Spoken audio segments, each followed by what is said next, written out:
कैसी लड़की थी? बहुत शरीफ लड़की थी। जब उस लड़की का रिश्ता किया तब पता लगा कि सुरेश का लड़की भी है। हमें लड़की अब मालूम ही नहीं है सुरेश का लड़की है, हमें मालूम ही नहीं था उसका लड़की भी है।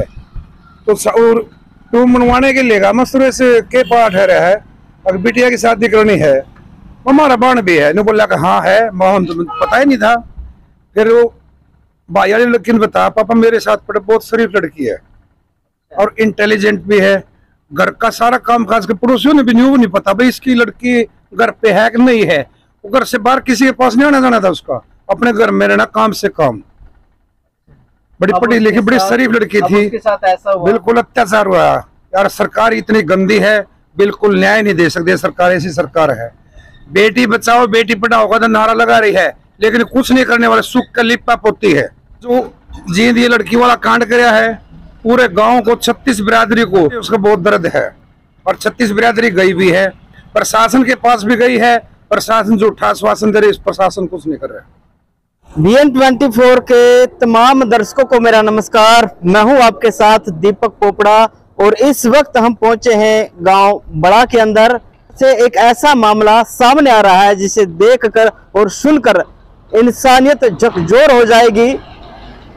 एक ऑडियो सोशल मीडिया पर इतनी तेजी से वायरल हो रही है जिसमें एक बेटी मरने से पहले अपने बाप से बात कर रही है और बात करते करते वो तमाम आरोप उन पर लगाती है, परिवार पर लगाती है कि मुझे किस तरह से प्रताड़ित किया जा रहा है, दहेज के लिए बार बार परेशान किया जा रहा है, ताने दिए जा रहे हैं। और 7 महीने से उन तानों को सहन करते करते आखिर में उस बेटी की हिम्मत जवाब दे जाती है और वो फोन पर अपने पिता से बात करती है और कहती है कि पिताजी मैंने 2 सल्फास की गोलियां खा ली है। एक बाप जो अपनी बेटी को पालता है, पोसता है, बड़ा करता है, धूमधाम से उसकी शादी करता है, पढ़ी लिखी बेटी जिसने BA कर रखी थी, और उन दरिंदों के घर जाकर उसे तरह तरह से परेशान किया जाता है कि आप दहेज कम लेकर आए, आपने क्या किया, आपके बाप ने क्या किया, इस तरह के उसको ऊपर आरोप लगाए जाते हैं।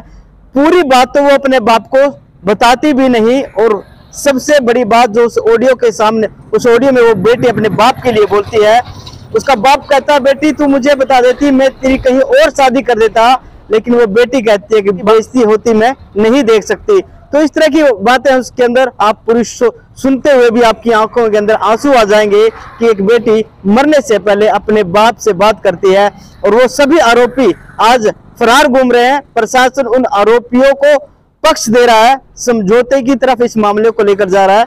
तो आइए बातचीत करते हैं उस पीड़ित परिवार से। आखिर प्रशासन उस पीड़ित परिवार की क्यों मदद नहीं कर रहा, क्या वजह है और किस लिए अब तक वो आरोपी बाहर फिर रहे हैं। के लिए आप बैठे भी है तो गांव की तरफ अपना पंचायत ले रही है, क्या फैसला लिया? फैसला ये लिया भाई साहब, इसको जमा कब्र तक पहुंचाएंगे, उसके आखिरी कब्र तक पहुंचाएंगे, न्याय लेकर आवांगे। यो गांव ने फैसला कर चुके हैं। मेरे पास कहा था ये भाई जो मैंने प्रॉब्लम हुई इस केस के बारे में, ये कहा था मैं परिवार से हूँ, सरपंच मरताऊ का लड़का ही हूँ। मिला वो राजवीर, मिला वो दहेज को मांगा बार बार, कभी तो कोर्स के लिए पैसे मांगा है, कोर्स के लिए पैसे देने दिए, फिर दोबारा फिर उससे डिमांड करी भाई हम शोरूम या दुकान करांगे रोजगार करने के लिए। ये 2 बार कहा मेरे पास है। कब पहली बार कब गए थे? मतलब अंकिता की शादी कितने टाइम बाद आपको पता चल गया था कि भाई उसके ससुराल वाले उसको दहेज को लेकर तंग कर रहे हैं? 2-3 महीने के बाद जो मेरे पास गया नहीं हो, मेरे पास तो 2 महीने के बाद गया था। यो बोले भाई इतना जल्दी में, बोले भाई साहब हमारा सोच समझ के कदम उठाइए, जब इतनी जल्दी तो कोर्स के लिए पैसे मांगे थे तो उसको पैसे दिए। ये दोबारा फिर शोरूम खोलने के लिए, दुकान खोलने के लिए पैसे डिमांड करी है, मैं करो तो का परेशान, बाकी भी तो आपकी मर्जी है। बोले भाई साहब कैसे करना चाहिए, आप राय दो, गांव के सरपंच हो। वो बोले राय वाली धन्यो है, अच्छा परिवार है, देख लो बच्ची का निर्वाह जो गुजारा हो जाएगा, अच्छा परिवार ठीक होगा, अपना गुजारा हो जाएगा बच्ची का।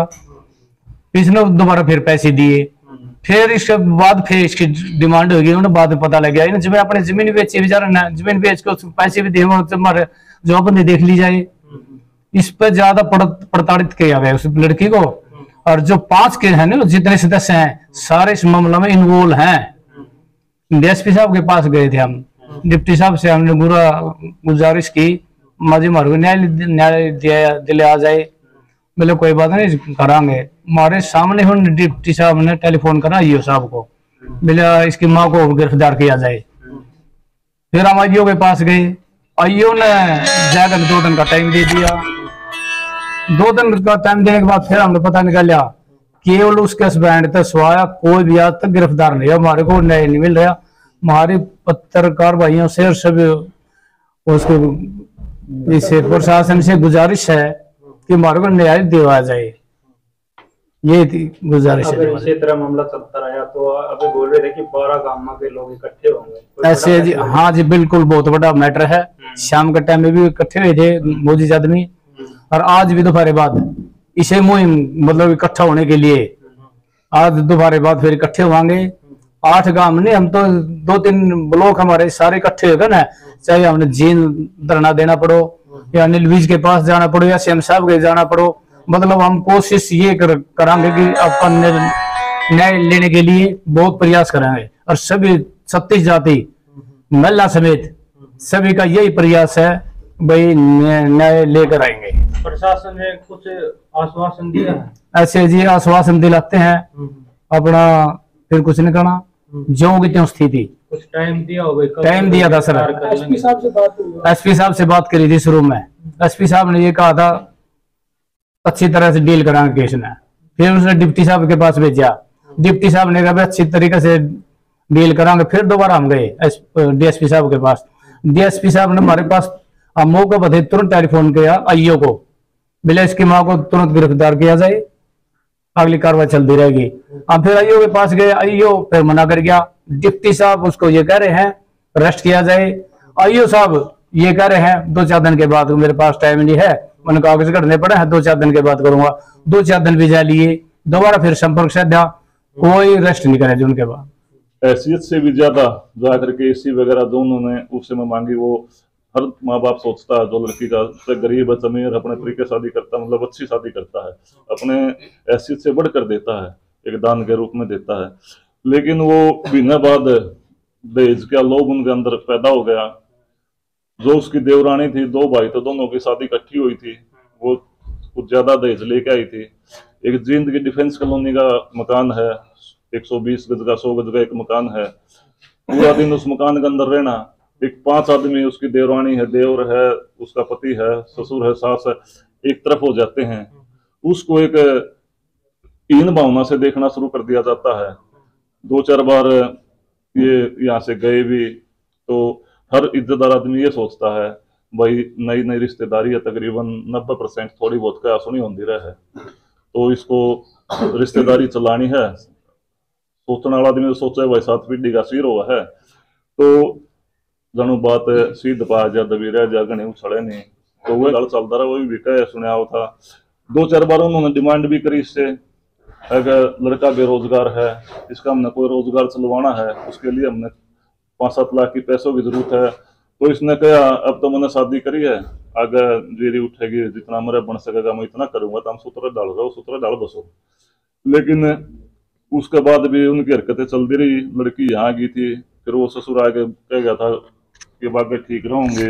लड़की तो एक भी 8 दिन हुए थे, लड़की के पास ना कोई फोन था।